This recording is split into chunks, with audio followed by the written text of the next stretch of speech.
Queridos hermanos en nuestro Señor Jesucristo, hoy, en honor a nuestra Madre, la Santísima Virgen María, quisiera explicar una palabra importante en nuestra vida. Siempre la repetimos, siempre la deseamos, siempre la pronunciamos cuando estamos en oración. Me refiero a la palabra santidad.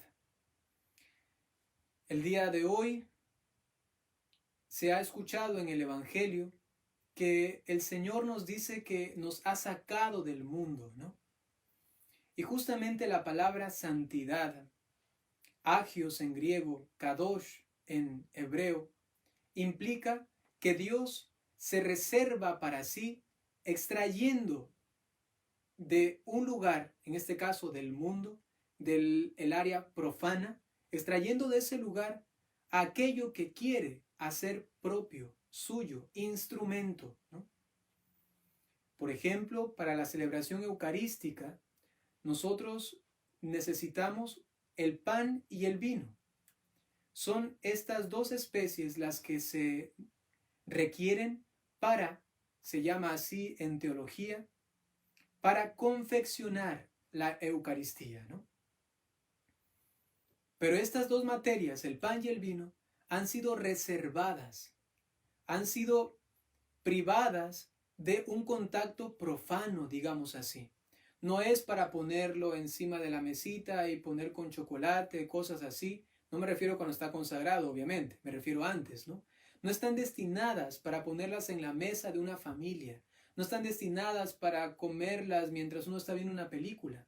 Estas dos especies, este vino para consagrar y este pan para consagrar, han sido reservados ya para luego ser tocados por el Espíritu Santo y así transformados en el cuerpo y la sangre reales de nuestro Señor Jesús.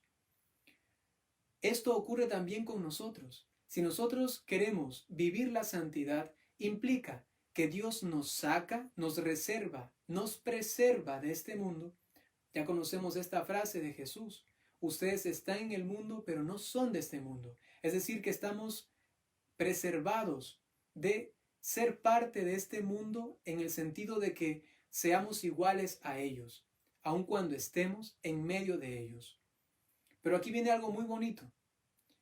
El santo es aquel que es sacado de lo profano para vivir la vida de Dios. ¿Qué es esta vida? La vida de gracia. Y si complementamos esto con el pasaje de los Hechos de los Apóstoles, donde se nos narra cómo el Espíritu Santo conducía a Pablo, diciéndole: Pablo, si quieres entrar a esa ciudad, pues puede ser tu deseo, muy santo, ir a predicar allí, pero espera, yo soy el que doy las mociones, yo doy las inspiraciones. Y entonces ocurría que el Espíritu Santo le decía a los apóstoles, en este caso a Pablo: no vayas a predicar allí. Puede sonar un poco extraño. El texto dice: se lo prohibió.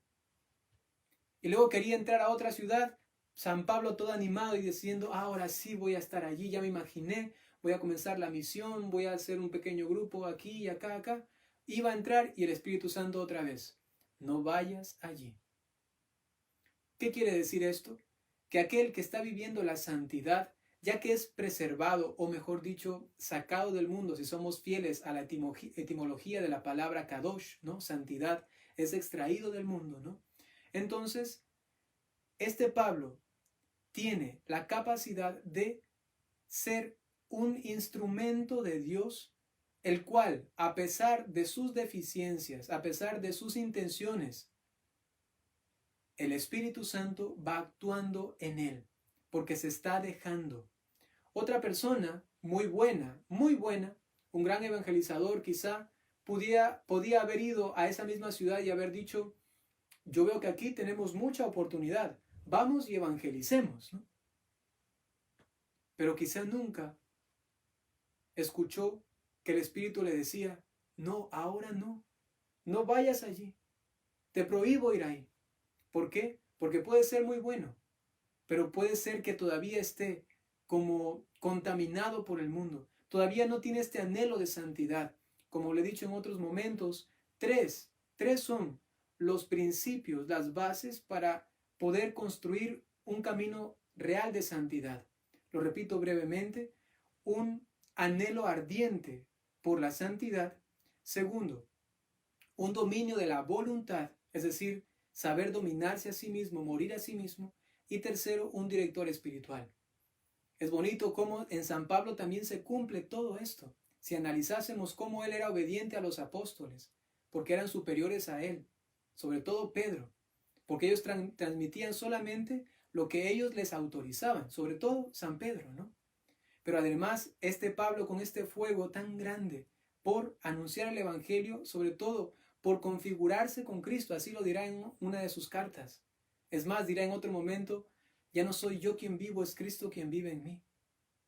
Y el dominio de su voluntad, como decía en algún momento él, que tenía un aguijón en su carne y tenía que estar luchando constantemente. Así, eso es aprender a dominarse a sí mismo. Y entonces el Espíritu Santo podía realmente actuar en él, hacerlo a él mismo, Kadosh, hacerlo a él mismo, Agios, es decir, santificarlo, hacerlo santo. Otra persona, muy bonitas intenciones, pero no escucha la voz del Espíritu Santo. Esto lo vemos diariamente en parroquias, esto lo vemos diariamente en personas que están muy eufóricas y quieren hacer mucho y comienzan a hacer algo aquí y acá, pero nunca aprenden a escuchar la voz del Espíritu. Y eso les lleva muchas veces a desanimarse, porque entonces están realizando algo por su propia cuenta y no porque el Espíritu Santo lo quiere. Es más, te lo estoy prohibiendo, dice el Espíritu Santo. No vayas, te estoy prohibiendo que vayas, ¿no? Pero la persona muchas veces no lo escucha. ¿Qué hay que hacer? Esos tres elementos que he mencionado, ¿no?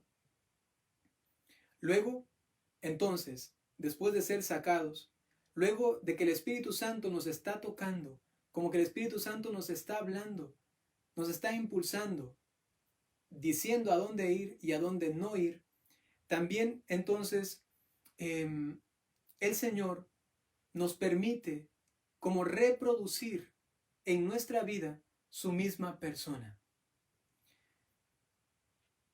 Aquella persona que quiere, que desea realmente vivir la santidad, tiene que tener la conciencia clarísima de que va a ser perseguido. El santo siempre ha sido perseguido. Dime una sola vida de santos que no haya tenido graves problemas, personas a su alrededor haciéndole la vida imposible. Hasta la misma Isabel de la Trinidad, una santa carmelitana, allí en su monasterio, era una santa notable, pero sus propias hermanas, en el proceso de beatificación, escuchen bien, en el proceso de beatificación, sus hermanas declaraban, sí, ella era una buena monja, pero no una santa, no, eso que ella tenía a veces era un ataque de histeria, ¿no? Eso que a veces tenía era una cosa así, todo querían explicarlo así. Inclusive a la misma Teresa de Ávila, en la oración, estaban en la oración, y ella en la oración levitaba, ¿no? Levitaba. Y algunas hermanas pensaban que era una bruja, ¿no? No una santa. ¿Por qué? Porque aquel que sigue a Cristo tiene que tener como un principio inevitable de su vida la persecución. Y tú aquí tienes que preguntarte también, si estoy viviendo esta santidad, entonces un reflejo de esto es ser perseguido. En conclusión y resumen de todo lo que he dicho, queridos hermanos, santidad, agios, kadosh, significa sacarlo del mundo. Una vez sacado del mundo, pero aún cuando esté en el mundo, el Espíritu Santo actúa, direcciona, confirma, también prohíbe. Y así, esta persona se vuelve una denuncia contra el mal a tal punto que es objeto de persecución. Vamos a pedirle a nuestra Madre Santísima, la Virgen María, la gracia de la verdadera santidad, porque sin ella sencillamente esta palabra es vacía, puesto que ella es la que nos ayuda a obtener las gracias necesarias para vivir fielmente la gracia santificante. a ella pedimos la gracia de poder enrumbarnos y caminar en la santidad. Que así sea.